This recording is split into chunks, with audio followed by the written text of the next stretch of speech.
Hello guys, आप सबका हमारे चैनल वन विजन साइंस में स्वागत है। और आज की इस क्लास में हम जूल थॉमसन कोफिशिएंट के बारे में स्टडी करेंगे, जो फिज़िकल केमिस्ट्री का एक बहुत ही इम्पॉर्टेंट है, स्कोरिंग टॉपिक है। तो हम शुरू करते हैं, देखते हैं जूल थॉमसन इफ़ेक्ट होता क्या है। तो सबसे पहले Joule Thomson effect under adiabatic conditions के अंदर होता है, मतलब रुद्धोष्म परिस्थितियों के अंदर। रुद्धोष्म परिस्थितियाँ क्या होती है कि जब हम किसी भी सिस्टम में, थर्मोडाइनेमिकली सिस्टम में हीट ना तो बाहर की तरफ जा रही हूँ ना बाहर से अंदर की तरफ आ रही हूँ, मतलब सराउंडिंग से हीट का ट्रांसफ़र नहीं हो रहा हो, ना तो बाहर निकल रही है हीट और ना ही जा रही है हीट। जैसे हम एग्जांपल ले सकते हैं थर्मस का, है ना। तो थर्मस क्या चीज़ होती है? थर्मस का जब हम एग्जांपल लेते हैं तो थर्मस आपने देखी होगी कि थर्मस में जब हम चाय डालते हैं या गर्म पानी डालते हैं तो वो गर्म रहता है। क्यों रहता है? क्योंकि उसकी हीट ना तो सराउंडिंग को पास हो रही होती है, ना ही सराउंडिंग से हीट अंदर आ रही होती है। तो ऐसे सिस्टम को हम बोलते हैं रुद्धोष्म सिस्टम। तो ऐसे सिस्टम को हम बोलते हैं रुद्धोष्म सिस्टम। तो ये रुद्धोष्म सिस्टम है। तो जूल थॉमसन इफेक्ट ना रुद्धोष्म परिस्थितियों के अंदर होता है। जब रुद्धोष्म परिस्थितियों में किसी गैस को हम हाई प्रेशर से, जब प्रेशर हाई हो तो हाई प्रेशर से लो प्रेशर की ओर, हाई प्रेशर से लो प्रेशर की ओर गैस को पास करते हैं, मतलब हाई प्रेशर हाई हो और उसको लो प्रेशर की तरफ पास करते हैं। तो डेफिनेटली हाई प्रेशर जब हाई होगा तो टेम्परेचर ज़्यादा होगा। प्रेशर जब हाई होगा तो टेम्परेचर ज़्यादा होगा, और जब टेम्परेचर ज़्यादा होगा और उसको कम प्रेशर की तरफ शिफ्ट करेंगे तो टेम्परेचर कम होता जाएगा, और इसी को हम जूल थॉमसन इफेक्ट कहते हैं। तो ये तो चलो बुक का दे रखा है, मैं आपको हैंड रिटन नोट से समझाती हूँ कि एक्चुअली किस तरीके से हम इसको एग्ज़ाम में लिख सकते हैं। तो सबसे इम्पॉर्टेंट चीज़ कि जूल थॉमसन इफेक्ट होता क्या है। तो जूल थॉमसन इफेक्ट रुद्धोष्म परिस्थितियों में होता है। जो हमारा सिस्टम है, जैसे मान लिया ये कोई सिस्टम है, इसका टेम्परेचर फिक्स है T, तो इसका टेम्परेचर फिक्स ही रहेगा। ना तो ये सराउंडिंग या आसपास का क्षेत्र है, ना तो इससे हीट अंदर आएगी, ना सिस्टम से हीट बाहर जाएगी। दैट मीन्स जो हमारी हीट है वो कांस्टेंट रहेगी। इसका मतलब है कि Q ज़ीरो रहेगा। तो Q ज़ीरो रहेगा, और इस एडियाबेटिक कंडीशंस के अंदर जब हमारा हीट ज़ीरो है, हीट का ट्रांसफ़र सराउंडिंग से नहीं हो रहा है, तब हम गैस को हाई प्रेशर से लो प्रेशर की ओर प्रसार करते हैं या हाई प्रेशर से लो प्रेशर की ओर भेजते हैं। तो टेम्परेचर डेफिनेटली कम होगा। जब प्रेशर हाई था तो डेफिनेटली टेम्परेचर ज़्यादा रहेगा। जब हम उसको लो प्रेशर की तरफ शिफ्ट करेंगे तो टेम्परेचर कम हो जाएगा। दैट मीन्स जो हमारी गैस है वो कूल हो जाएगी, मतलब उस गैस की कूलिंग हो जाएगी। और जो हमारा ये जूल थॉमसन इफ़ेक्ट है वो हर तरीके की गैसेस पे लागू होता है। इसी को हम जूल थॉमसन इफेक्ट कहते हैं, और ये हर तरीके की गैसेस पे लागू होता है एक्सेप्ट हाइड्रोजन और हीलियम। हीलियम और हाइड्रोजन को छोड़कर जूल थॉमसन इफेक्ट ना सब गैसेस पे लागू होता है। अब ये हाइड्रोजन और हीलियम पे भी लागू होता है, लेकिन इसके लिए हमें एक मिनिमम टेम्परेचर की रिक्वायरमेंट होती है। जो हाइड्रोजन के लिए टेम्परेचर -80 डिग्री सेंटीग्रेड होता है, और हीलियम, सॉरी, इस ये है हीलियम आएगा यहाँ। हीलियम के लिए टेम्परेचर -240 डिग्री सेंटीग्रेड होता है।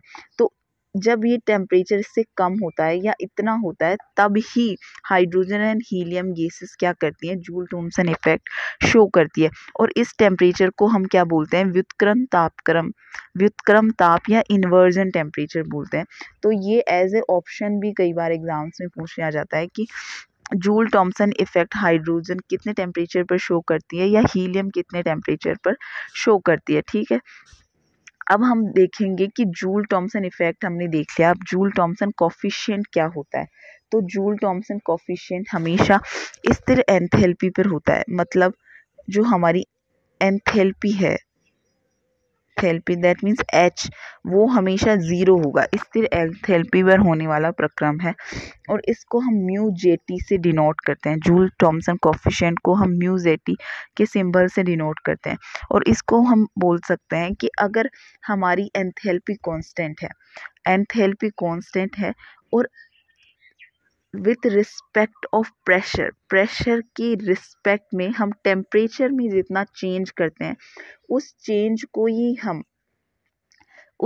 को ही हम जूल थॉमसन कोफिशिएंट कहते हैं। मतलब कांस्टेंट एंथैल्पी पर प्रेशर के रिस्पेक्ट में टेम्परेचर पे जो चेंज होता है उसको हम जूल थॉमसन कोफिशिएंट कहते हैं।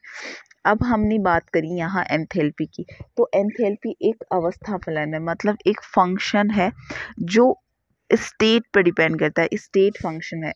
स्टेट पर डिपेंड करने का मतलब क्या होता है कि जब एंथैल्पी की हम बात करते हैं या एंथैल्पी में चेंज हम निकालते हैं तो वो इनिशियल कंसंट्रेशन एंथैल्पी सिस्टम में एंथैल्पी की इनिशियल कंसंट्रेशन और उसकी फाइनल कंसंट्रेशन H, इसकी इनिशियल कंसंट्रेशन H1 है और फाइनल कंसंट्रेशन H2 है। ये तो इनिशियल कंसंट्रेशन हो गई, ये फाइनल कंसंट्रेशन हो गई।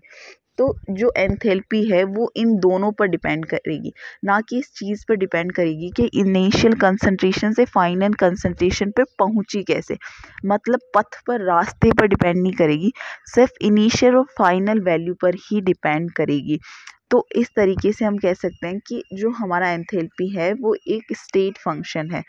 तो अब हम एंथैल्पी को डिफ्रेंशिएट करते हैं, मतलब इसका अवकलन करेंगे। तो अवकलन करने के लिए हमें देखना पड़ेगा कि एंथैल्पी किस किस का फंक्शन है। तो मान लिया कि एंथैल्पी टेम्परेचर और प्रेशर का फंक्शन है। फिर अब इसको क्या करते हैं, हम इसका डिफ्रेंशिएशन कर देते हैं।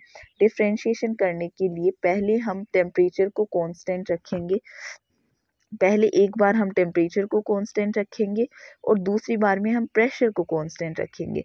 जैसे पहली बार में हमने टेम्परेचर कांस्टेंट रखा और एंथैल्पी का प्रेशर के साथ चेंज देखा, मतलब DH/dP चेंज, एंथैल्पी का चेंज प्रेशर के साथ देखा।